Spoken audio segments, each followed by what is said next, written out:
Welcome to media today. ముందుగా headlines చూద్దాం. పుష్కరాల ఏర్పాట్లపై అధికారులపై అసంతృప్తి వ్యక్తం చేసిన డిప్యూటీ సీఎం. చివరి నిమిషంలో పనులు చేయవద్దని సూచన. భక్తులకు ఇబ్బందులు లేకుండా చర్యలు తీసుకోవాలన్న పవన్. పుష్కర ఏర్పాట్లతో వేగం పెంచాలని డిమాండ్.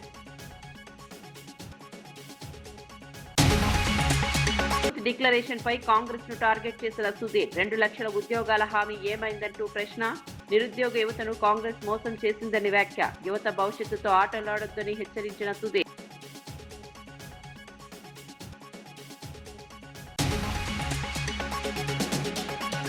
ఓటుకు డబ్బు తీసుకోవద్దంటూ ప్రజలకు సూచించిన జేసీ. పనిచేసే నాయకులకు మాత్రమే ఓటు వేయాలని వ్యాఖ్య. డబ్బులకు ఆశపడి ఓటేస్తే నష్టమన్న జేసీ ప్రభాకర్. ఓటు విలువలను అర్థం చేసుకోవాలని పిలుపునిచ్చిన జేసీ. జగిత్యాలలో భారీగా గంజాయి స్వాధీనం చేసుకున్న పోలీసులు. ఒడిశా నుండి గంజాయి తెచ్చిన 3 అదుపులోకి తీసుకున్న పోలీసులు. గంజాయి రవాణాపై లోతుగా దర్యాప్తు చేస్తున్న జగిత్యాల పోలీసులు. మాదక ద్రవ్యాలపై కఠిన చర్యలు తీసుకుంటామన్న పోలీసులు.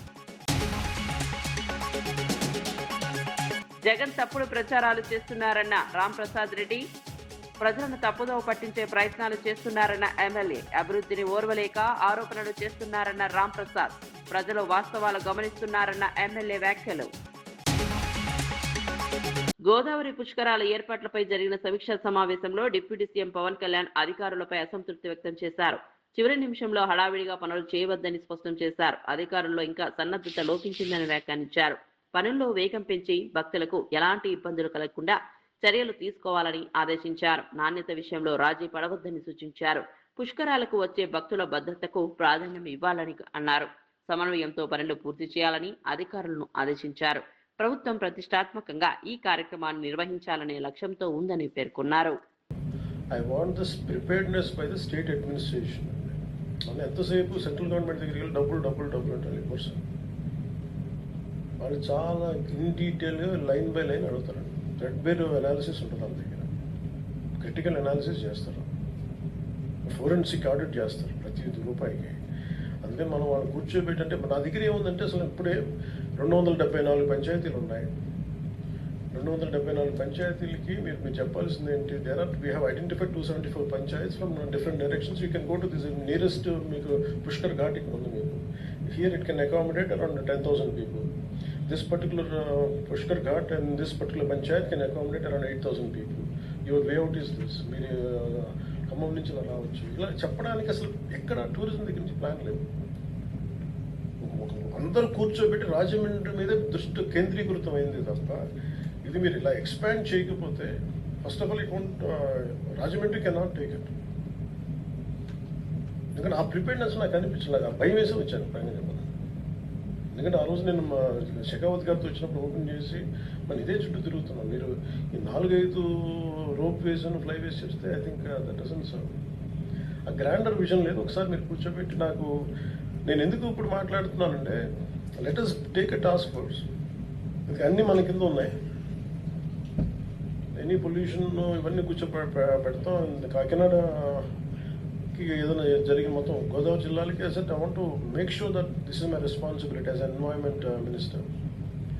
అందుకే నాకు ఎమ్మెల్యే మండిపల్లి రాంప్రసాద్ రెడ్డి వైఎస్ఆర్సీపీ అధినేత జగన్ పై తీవ్ర విమర్శలు చేశారు. రాష్ట్రంలో తప్పుడు ప్రచారాలు చేస్తూ ప్రజలను తప్పుదోవ పట్టించే ప్రయత్నం చేస్తున్నారని ఆరోపించారు. గత 50 ఏళ్లుగా హత్య రాజకీయాలు, అక్రమ మైనింగ్లను ప్రోత్సహించిన చరిత్ర జగన్ కుటుంబానిదేనని అన్నారు. చంద్రబాబు నాయకత్వంలో రాష్ట్రం అభివృద్ధి పథంలో దూసుకుపోతుంటే అది ఓర్వలేక బురద జల్లే కార్యక్రమాలు చేస్తున్నారని విమర్శించారు. ప్రజలను మభ్యపెట్టే ప్రయత్నాలు ఎక్కువ కాలం నిలవదని అన్నారు. అభివృద్ధిపై చర్చించకుండా ఆరోపణలతో రాజకీయాలు చేయడం మంచిది కాదన్నారు. అభివృద్ధి తప్పక రెండో విషయం తెలియని నాయకుడు ఎవరన్నా ఈ రాష్ట్రంలో రాజకీయ నాయకుడు ఉన్నారంటే అది కేవలం చంద్రబాబు నాయుడు గారే. కాబట్టి ఇంత సుదీర్ఘంగా 4వ పర్యాయం కూడా ముఖ్యమంత్రిగా చేయడం జరుగుతూ ఉంది. ఈ విషయానికి వస్తే మొన్న జగన్మోహన్ రెడ్డి గారు మాట్లాడిన విషయాలు 2-3 మీ దృష్టికి తీసుకొని వస్తా. గతంలో జరిగిన హత్యలకు తెలుగుదేశం పార్టీకి మా నాయకత్వానికి ఏ విధమైన సంబంధాలు ఉన్నాయని మేము అడుగుతున్నాం. జగన్మోహన్ రెడ్డి కుటుంబం యొక్క ప్రస్థానం మనందరికీ తెలుసు.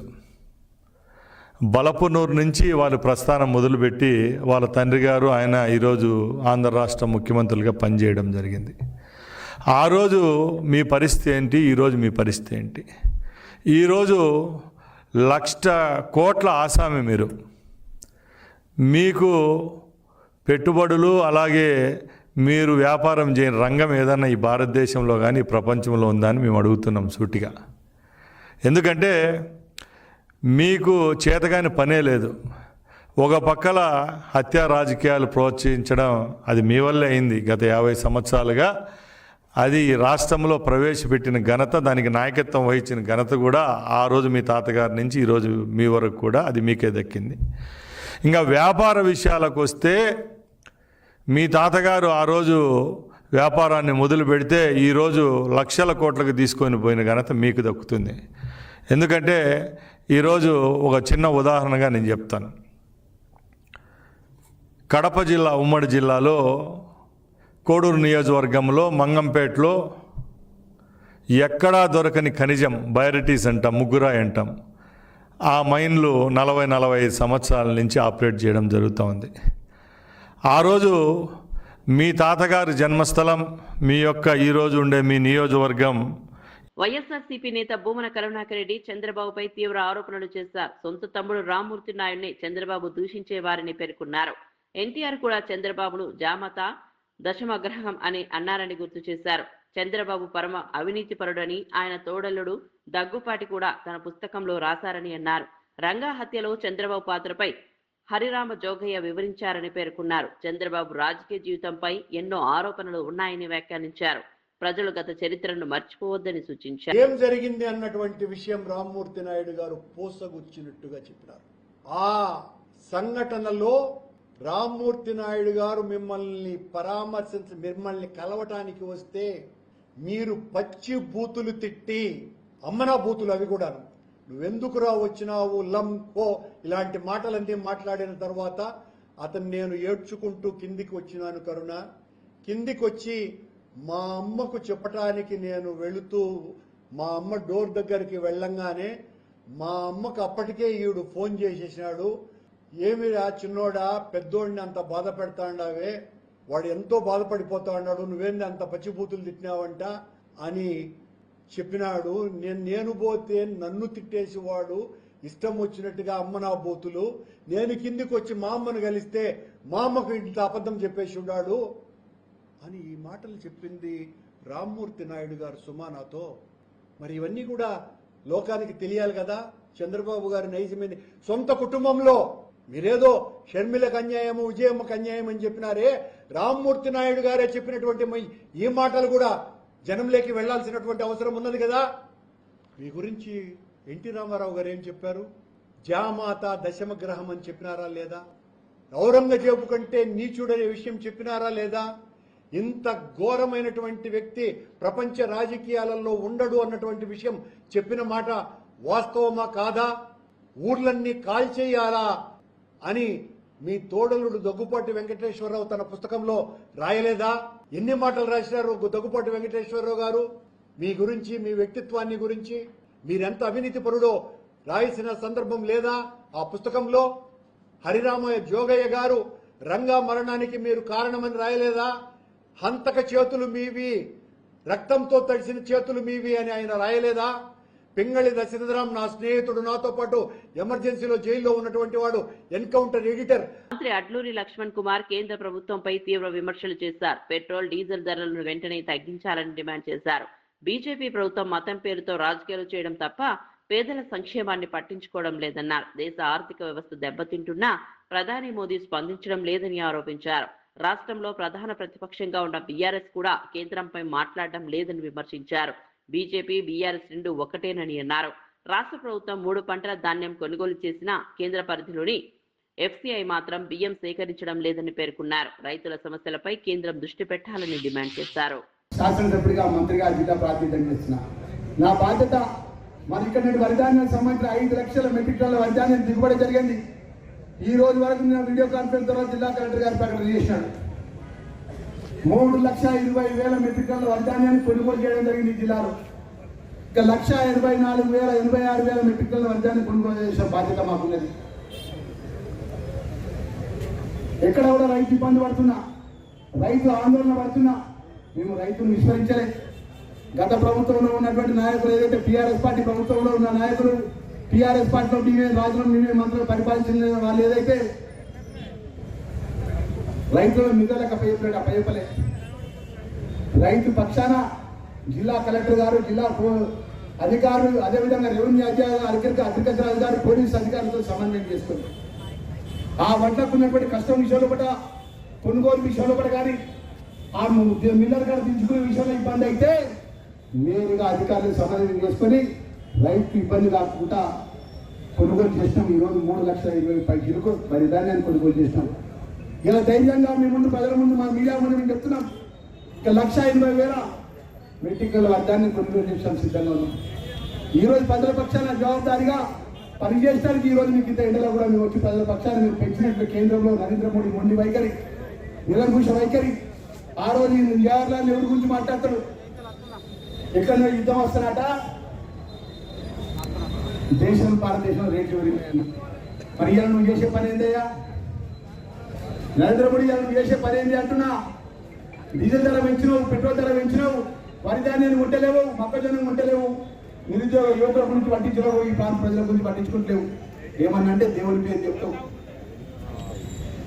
రూపాయి విలువ పడిపోయింది. రాహుల్ గాంధీ గారు ఒక మాట మాట్లాడు, దేశంలో రాబోయే రోజులు కూడా ఆర్థిక సంక్షోభం వస్తుంది, నరేంద్ర మోడీ యొక్క ప్రభుత్వం పడిపోతుంది అని చెప్పి అన్నాడు. మరి ఆ పరిస్థితుల్లో పట విలాసవంతమైన జీవితాలు కట్టుకుంటూ విలాసవంతమైన విమానాల్లో పట 1,00,000 కోట్ల రూపాయల సూట్లు వేసుకొని దేశాన్ని తిరుగుతున్నాం. మన భారతదేశానికి జరిగే ప్రజల పక్షాన ఏ రోజు కూడా మన తెలంగాణ రాష్ట్రానికి కావాల్సినటువంటి గౌరవ ప్రజాపాలన ఇంద్రమ్మ రాజ్యంలో గౌరవ ముఖ్యమంత్రి గారు మన రాష్ట్ర ప్రభుత్వం ద్వారా చెల్లించిన పన్నుల చెల్లించిన డబ్బులు దామాషా ప్రకారం ఏదైతే ఆంధ్ర రాష్ట్రానికి ఇచ్చినటువంటి ఏదైతే డబ్బులదో మన తెలంగాణ విషయానికి ఇవ్వాల్సిన బాధ్యత మోడీపై ఉన్నది. కేంద్రంలో భారతీయ జనతా పార్టీ కేంద్ర మంత్రులు. ఎమ్మెల్యే కోమిటిరెడ్డి రాజగోపాల్ రెడ్డి రైతులకు క్షమాపణలు తెలిపారు. ఈసారి సాధారణ దిగుబడితో పోలిస్తే ధాన్యం ఉత్పత్తి 2 నుంచి 3 రెట్లు పెరిగిందన్నారు. అకస్మాత్తుగా పంట ఉత్పత్తి పెరగడంతో నిల్వ సామర్థ్యం సరిపోలేదని వివరించారు. గోదాములు గుర్తించడంలో ఆలస్యం జరిగిందని తెలిపారు. పశ్చిమ బెంగాల్ ఎన్నికల కారణంగా హమాలీల కొరత కూడా ఏర్పడిందన్నారు. కొంతమంది రైస్ మిల్లర్లు రాజకీయాలు చేస్తూ ప్రభుత్వాన్ని ఇబ్బంది పెట్టారని ఆరోపించారు. ఈ సమస్యను ఇప్పటికే సీఎం దృష్టికి తీసుకెళ్లామని చెప్పారు. ధాన్యం సేకరణలో ఆలస్యం జరిగి రైతులు ఇబ్బంది పడ్డ విషయం వాస్తవమేనని అంగీకరించారు. క్వింటాల్లో ధాన్యం ఈసారి ఉత్పత్తి అంటే 4 రెట్లు. ఈసారి అనుకోకుండా ధాన్యం ఉత్పత్తి పెరగడం వల్ల రెండో కారణం ఏంటంటే సడన్ గా ధాన్యం ఉత్పత్తి పెరగడం వల్ల నిల్వ సామర్థ్యం లేదు, నెంబర్ 1. నెంబర్ 2, మనకు ఈ వెస్ట్ బెంగాల్ ఎలక్షన్ రావడం వల్ల హమాలీల కొరత ఆ 15 రోజులు ఎలక్షన్ టైంలో మనకు ఎఫెక్ట్ అయింది. మూడోది, మిల్లర్లు కూడా కొన్ని రకాల రాజకీయం చేసి ప్రభుత్వంతో వాళ్ళు బ్లాక్ మెయిలింగ్ ధోరణిలో కొందరు మిల్లర్లు ప్రవర్తించడం వల్ల ధాన్యం సేకరణ విషయంలో ఆలస్యమైన మాట వాస్తవం. మొన్న లాస్ట్ వీక్ ముఖ్యమంత్రి గారి దగ్గర దృష్టికి కూడా తీసుకుపోయినాం. ఉత్తమ్ కుమార్ రెడ్డి గారు సివిల్ సప్లై మినిస్టర్ ఎప్పటికప్పుడు పర్యవేక్షణ చేస్తుండ్రు. తప్పకుండా రైతులకు అసౌకర్యం జరిగింది, ఆలస్యం జరిగిన మాట వాస్తవం. ప్రభుత్వం తరఫున నేను క్షమాపణ కూడా చెప్తున్నాను. ఎందుకంటే మనం అనుకున్న దానికంటే డబల్ 3 రెట్లు ఎక్కువ వచ్చింది. జేసీ ప్రభాకర్ రెడ్డి ఎన్నికల రాజకీయాలపై కీలక వ్యాఖ్యలు చేశారు. ఓటు కోసం ఇచ్చే 2,000 రూపాయలు తీసుకోవద్దని ప్రజలకు సూచించారు. డబ్బులు ఇచ్చే వారికి కాకుండా ప్రజా సమస్యలపై నిజాయితీగా పనిచేసే నాయకులకు ఓటు వేయాలని కోరారు. ప్రజలు డబ్బులకు ఆశపడి ఓటు వేస్తే నాయకులు నిర్లక్ష్యంగా వ్యవహరిస్తారని అన్నారు. అదే పనిని బట్టి ఓటు వేస్తే నాయకులే ప్రజల వద్దకు వచ్చి బాధ్యతగా పనిచేస్తారని పేర్కొన్నారు. భవిష్యత్తులో ఉద్యోగ అవకాశాలు మరింత కష్టతరంగా మారే అవకాశం ఉందని హెచ్చరించారు. ప్రజల చైతన్యంతో సరైన నిర్ణయాలు తీసుకోవాలని సూచించారు. ఓటు విలువను అర్థం చేసుకుని ప్రజాస్వామ్యాన్ని బలోపేతం చేయాలని పిలుపునిచ్చారు. ఇప్పుడే మా బర్రెలక్క చెప్పింది, నేను బాటలీలే చెప్తున్నావురా, నేను బాటలీలే లెక్కలే సేవాగలం ఉంది. దానికి బర్రెలక్క అంటే 3 బర్రెలు పెట్టుకొని జీవనం చేసింది. ఏం చదివినావురా నువ్వు?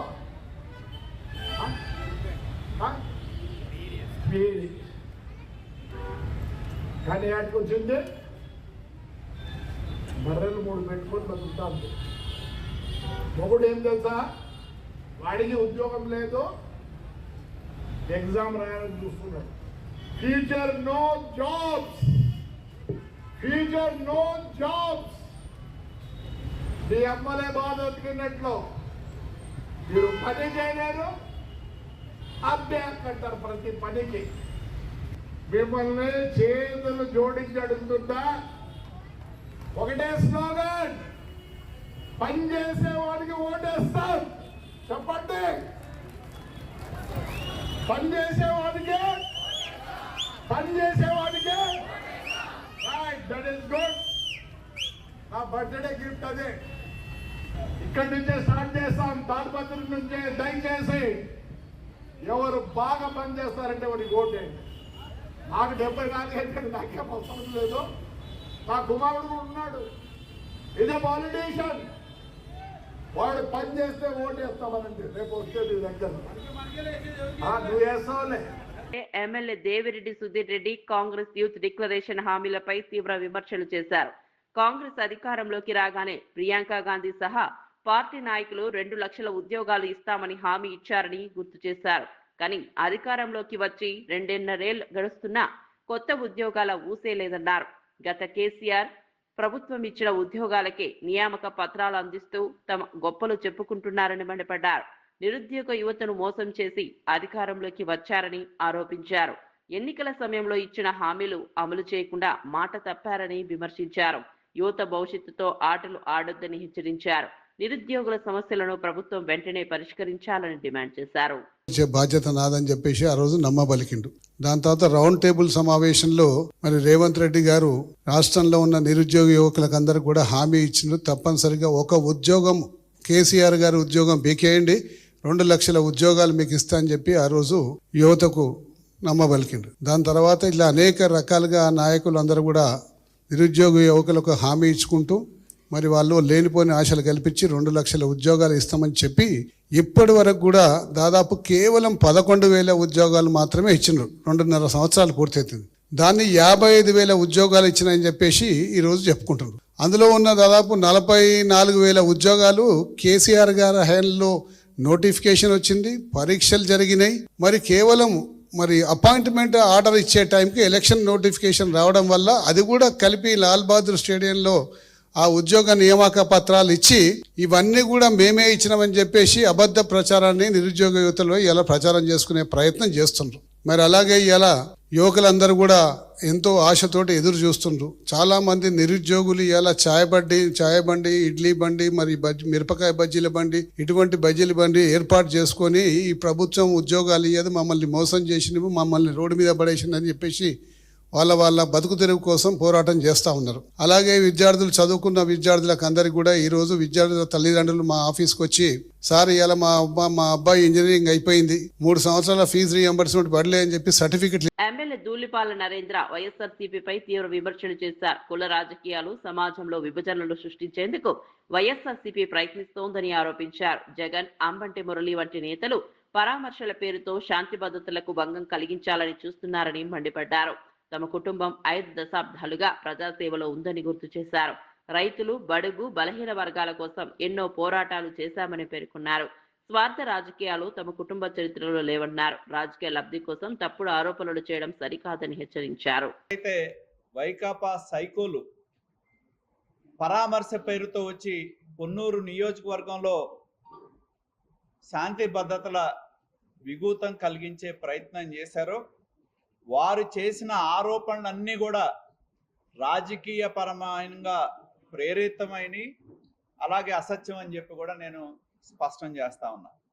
ఎందుకంటే మా కుటుంబం, మా తండ్రి గారు స్వర్గీయ వీర చౌదరి గారి దగ్గర నుంచి ఇప్పటి వరకు మేము 5 దశాబ్దాలుగా రాజకీయాల్లో ఉన్నాం. ఎప్పుడు కూడా మేము ఈ 5 దశాబ్దాల కాలంలో మా కుటుంబం ఎప్పుడు కూడా రైతుల కోసం మేము పోరాటం చేశాం, బడుగు బలహీన వర్గాల సమస్యల కోసం మేము పోరాటం చేశాం, పేదల తరపున మేము రాజీ లేని ఉద్యమాలు చేపట్టాం. జగిత్యాల జిల్లాలో గంజాయి అక్రమ రవాణా కలకలం రేపింది. జగిత్యాల రూరల్ పోలీసులు నిర్వహించిన తనిఖీల్లో భాగంగా గంజాయి పట్టుబడింది. చల్కల ప్రాంతానికి చెందిన 3 వ్యక్తులను అదుపులోకి తీసుకున్నారు. వారి వద్ద నుంచి 1675 గ్రాముల గంజాయి, 2 మొబైల్ ఫోన్లు స్వాధీనం చేసుకున్నారు. నిందితులు ఒడిశా నుంచి గంజాయిని తీసుకొచ్చి జగిత్యాలలో విక్రయిస్తున్నట్లు పోలీసులు గుర్తించారు. వీరిపై గతంలోనూ పలు కేసులు ఉన్నట్లు డీఎస్పీ పురుషోత్తం తెలిపారు. గంజాయి సరఫరాపై మరింత లోతుగా దర్యాప్తు కొనసాగుతున్నట్లు వెల్లడించారు. మాదక ద్రవ్యాలపై కఠిన చర్యలు తీసుకుంటామని పోలీసులు హెచ్చరించారు.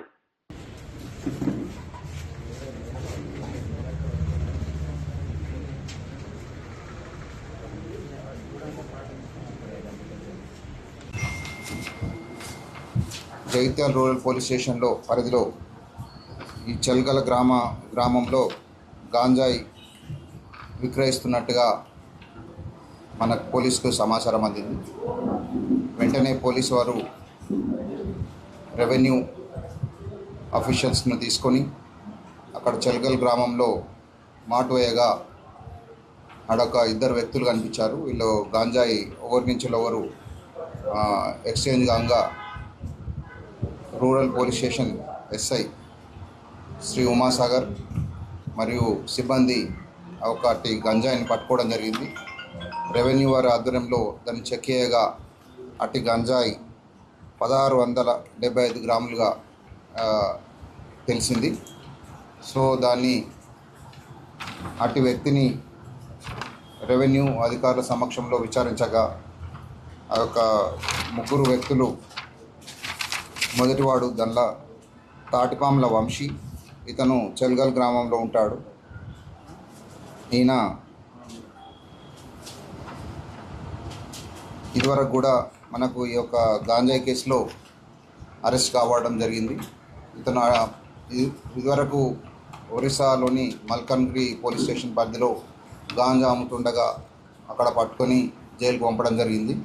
అటు జైల్లో పరిచయమైనటువంటి నిందితులతో కలిసి మళ్ళీ ఈ గాంజా వ్యాపారం మళ్ళీ చేయడం మొదలుపెట్టాడు.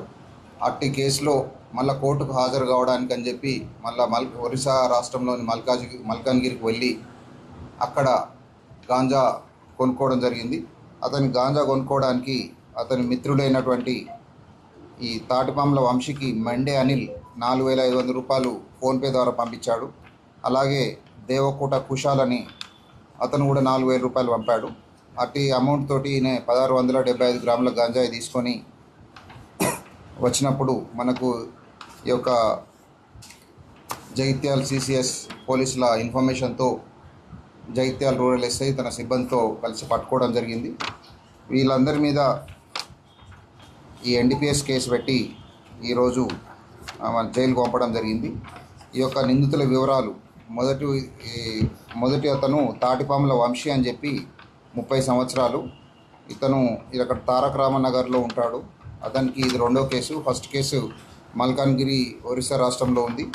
2వ అతను మెండే అనిల్, ఇతను 22 సంవత్సరంలో. ఇతని మీద ఇది గాంజా 3వ కేసు. ఇది కాకుండా వేరే కొట్లాడుకున్న కేసు కూడా ఉన్నది. అట్లే దేవకోట కుషాల్, ఈయన ఎలియాస్ గున్నీ కుషాల్ అంటారు. ఇతను కృష్ణానగర్ జైత్యాల వాస్తవ్యుడు. ఇది ఇతని మీద ఫస్ట్ కేసు. అలాగే మల్కన్గిరిలో అమ్మినటువంటి అన్పాల రాజారాం, అతను యాక్చువల్లీ ఇది ఆయన మీద కూడా గాంజా కేసు మల్కన్గిరిలో ఒరిస్సాలో ఉంది. ఆయన జైలు ఉన్నప్పుడు ఈయన జైల్లో పరిచయం అయింది. సో ఆయనకు డబ్బులు ఇచ్చి కొనుక్కోవడం జరిగింది. ఈ కేసులో మనము 1675 గ్రాముల గాంజాయి, 2 మొబైల్ ఫోన్ స్వాధీనం చేసుకున్నాము.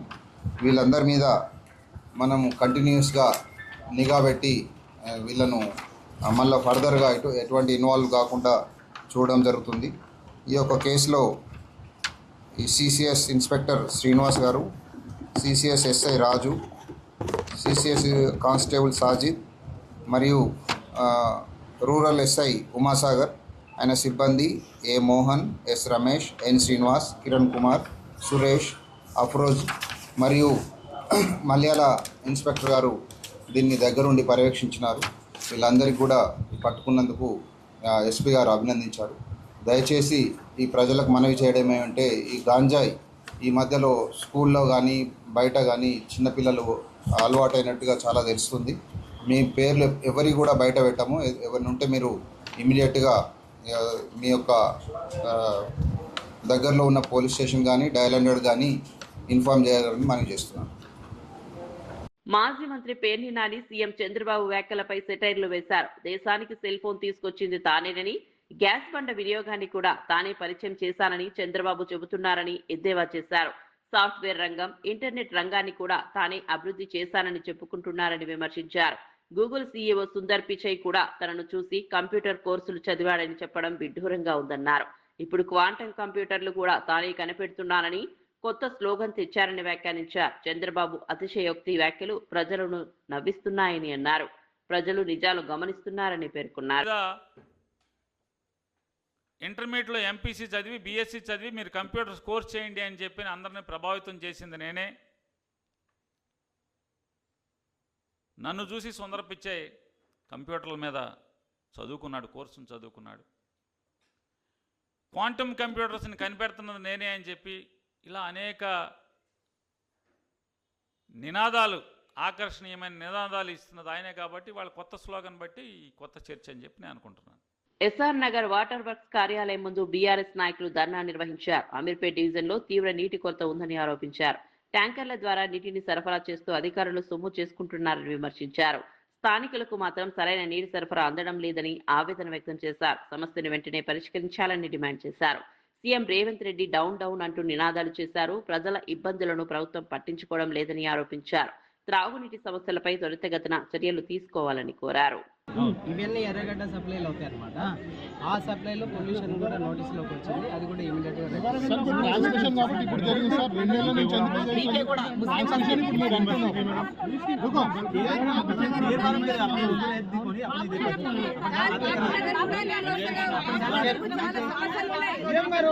ఒక్కసారి కిరణ్ కి చెప్పండి.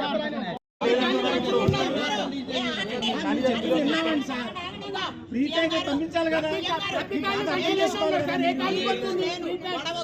మీరు నేను ఎక్కడికి మీరు ట్యాంకర్లు ఇచ్చారో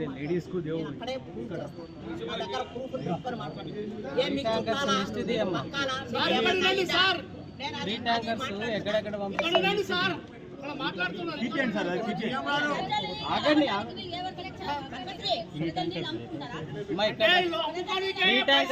ఎక్కడ పంపిస్తాము?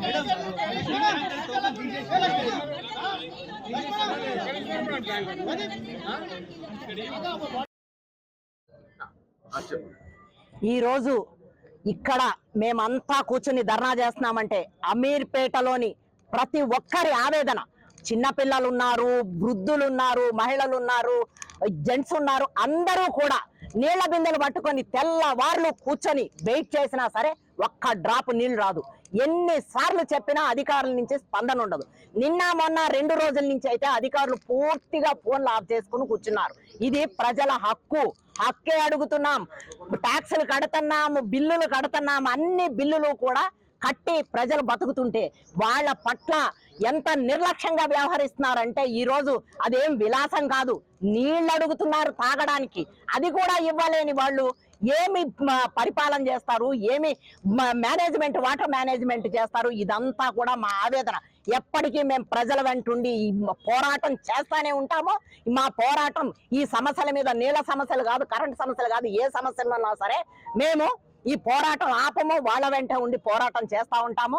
ఇది ప్రతి ఒక్కరి ఆవేదన కాబట్టి మేము అన్ని కూడా, ఇది ఏమి కూడా ఎక్కడ లేని అన్యాయం. ఇది ఎక్కడ ఒక్క డ్రాప్ నీళ్లు లేదు. ట్యాంకర్లు ఈవేళ రేపు పొద్దున తెల్లవారుజామున 2 గంటలకు నీళ్లు వస్తాయని వెయిట్ చేస్తా ఉంటే సాయంత్రం 8 గంటలకు నీళ్లు ఇస్తున్నారు. అది కూడా చెప్పా పెట్టకుండా 10 నిమిషాలు 20 నిమిషాలు నీళ్లు ఇచ్చి ఆపేయడం ఎంతవరకు సమంజసం? అది 3 రోజుల నుంచి అయితే అసలు ఎక్కడా నీళ్లు లేవు. నీళ్లు లేకపోతే ఇంతకుముందు మాకు ట్యాంకర్లు ఇచ్చే అధికారం లేదని చెప్తున్నారు. ఈ అమ్మే ట్యాంకర్లన్నీ హాస్టల్స్ కానీ అనధికారంగా పోయే ట్యాంకర్లన్నీ కూడా ఎక్కడికక్కడ వెళ్ళిపోతున్నాయి. ఏది ఆగటం లేదు. డబ్బులు ఇచ్చి కొనేవాడితే రాజ్యం. ఈవేళ పేదవాడు ట్యాంకర్ 3000 పెట్టి ఎట్లా కొనగలుగుతాడు? 500 కూడా పెట్టి ట్యాంకర్ కొనుక్కోలేని పరిస్థితి ఈ రోజున్న పేదవాళ్ళందరూ కూడా నీళ్లు లేక అలమటించిపోతున్నారు. ఇంతకు ముందు ఎప్పుడన్నా నీళ్లు రాకపోతే 2 ట్యాంకర్లు పంపించాము ఆ ఏరియాకి, అది కూడా మానేశారు. ట్యాంకర్లు ఇచ్చే అధికారం, ఫ్రీ ట్యాంకర్లు ఇచ్చే అధికారం లేదంటున్నారు. డబ్బులు ఎంతవరకు కరెక్ట్? ఎంతమంది పేదవాళ్ళు డబ్బులు ఇవ్వగలుగుతారు? డబ్బులు ఇచ్చి ట్యాంకర్లు కొనుక్కునే పరిస్థితి ఈ రోజు మొత్తం డివిజన్ అంతా కూడా, సిటీ అంతా కూడా ఇదే నెలకొని ఉన్నది. దీన్ని మేము తీవ్రంగా ఖండిస్తున్నాము. దీని వెనకాల మేము పోరాటం చేస్తాము. మా పోరాటం ఎప్పటికీ ఆగదు. ప్రజల్లోకి రావాలి ముందు ఆఫీసర్లు, ప్రజల కష్టాలేంటో తెలుసుకోవాలి. కనీసం ఆఫీసులో కూర్చుని ఫ్యాన్ కింద కూర్చుని ఏసీ. శంషాబాద్ లో కాంగ్రెస్ నేతలు ఎమ్మెల్యే ప్రకాష్ గౌడ్ కు మద్దతుగా మీడియా సమావేశం నిర్వహించారు. భూ కబ్జా ఆరోపణల నేపథ్యంలో బీజేపీ నేత తోకల శ్రీనివాస్ రెడ్డి తప్పుడు ప్రచారం చేస్తున్నారని ఆరోపించారు. ఎమ్మెల్యే ప్రకాష్ గౌడ్ కు భూ కుంభకోణాలతో ఎలాంటి సంబంధం లేదని స్పష్టం చేశారు. ఎవరైనా విమర్శలు చేసే ముందు ఆలోచించి మాట్లాడాలని సూచించారు. రాజకీయ లబ్ధి కోసం ఆరోపణలు చేయడం సరికాదన్నారు. సీఎం రేవంత్ రెడ్డి తెలంగాణను సమర్థవంతంగా పాలిస్తున్నారని పేర్కొన్నారు. ప్రజాక్షేత్రంలోని అన్ని విమర్శలకు సమాధానం చెబుతామని కాంగ్రెస్ నేతలు స్పష్టం చేశారు. వ్యాపారస్తులైనా కానీ ఎవరైనా కానీ ఎక్కడైనా కానీ ఏదైనా ఒక ఇల్లీగల్ వర్క్ చేస్తూ ఉంటారు, లేదా ఏదైనా భూమి కబ్జా చేస్తూ ఉంటారు, లేదా ఒక అధికారి కానీ ఇంకెవరైనా కానీ ఈ రాష్ట్రంలో కానీ ఈ దేశంలో కానీ ఎక్కడైనా కానీ మనకున్న ప్రజాస్వామ్యంలో కొన్ని లోలుసుగులు, కొన్ని లోపాలను దృష్టిలో పెట్టుకొని కొన్ని వ్యవస్థల లోపాలు జరుగుతూ ఉంటాయి. కానీ అవన్నీ కూడా రోజుపోయి ఎమ్మెల్యేకి చెప్పి మేము ఇక్కడ కబ్జా చేస్తున్నాం, మేము ఈ ఆర్డర్లు ఇస్తున్నాం, మీరేమనకండి అని చెప్పి ఎక్కడ కూడా 119 నియోజకవర్గాలలో ఏ ఎమ్మెల్యే కూడా ఎవరు కూడా ఏ అధికారి కానీ ఏ కబ్జా చేసేవాడు కానీ ఎవరు కూడా ఎవరికి చెప్పరు. అలాంటి మన వ్యవస్థలో ఉన్న లోపాలతో జరుగుతున్నటువంటి ప్రక్రియ ఇది. దానికి దృష్టిలో పెట్టుకొని మీరు జరుగుతున్న దాని మీద ఎంక్వైరీ చేయమనడం అది స్వాగతించాల్సిన విషయం. మేము కాదని అంటలేము.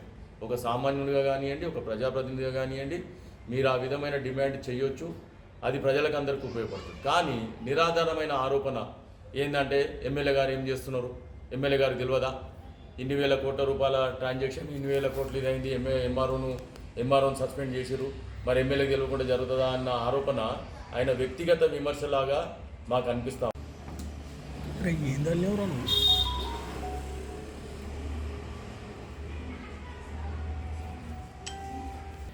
ఈరోజు మనం మీడియాలో వచ్చినటువంటి కథనం ప్రకారం ఏదైతే మాజీ కార్పొరేటర్ శ్రీనివాస్ రెడ్డి గారు బీజేపీ వారు ప్రెస్ మీట్ పెట్టి మాట్లాడడం జరిగింది ఏంటంటే కోట్ల విలువైన ప్రభుత్వ భూములు అన్యాక్రాంతం, దీని వెనుక ఉన్న